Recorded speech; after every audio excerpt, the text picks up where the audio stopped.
Bienvenue au match d'aujourd'hui entre le FC Lorient et le Stade Brestois dans le derby breton.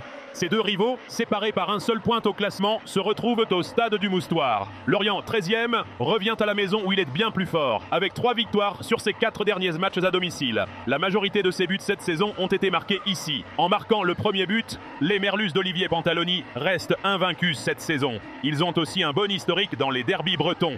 De son côté, Brest, 11e, a retrouvé de la solidité défensive après un début de saison difficile. Les Pirates d'Éric Roy sont invaincus depuis 3 matchs et n'ont encaissé qu'un seul but durant cette série.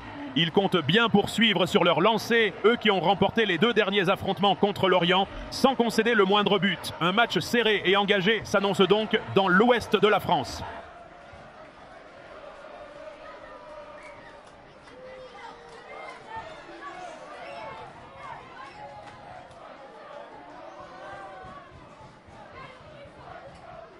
La première mi-temps a débuté de manière idéale pour Lorient, qui a ouvert le score dès la 2e minute par Théo Lebris, d'une frappe du droit au cœur de la surface.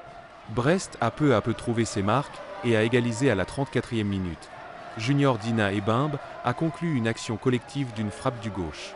Juste avant la pause, les visiteurs ont complètement renversé la situation en profitant d'un but contre son camp de Jean-Victor Makengo, malheureux sur un corner bien tiré par Romain Del Castillo. En début de seconde période, Lorient a immédiatement réagi et a retrouvé les chemins du but à la 55e minute sur une puissante tête d'Arsène Kouassi, sur un centre venu de l'aile.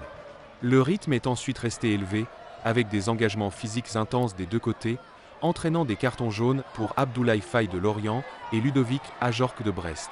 Les deux gardiens sont restés vigilants, Yvon Mvogo parant notamment une tentative lointaine de Joris Chotard, tandis que Radoslaw Majecki gardait sa cage inviolée dans les arrêts de jeu. Malgré de multiples changements et de nombreuses interruptions de jeu, aucune des deux équipes n'a pu trouver la faille dans les derniers instants, scellant les destins dans un derby breton disputé.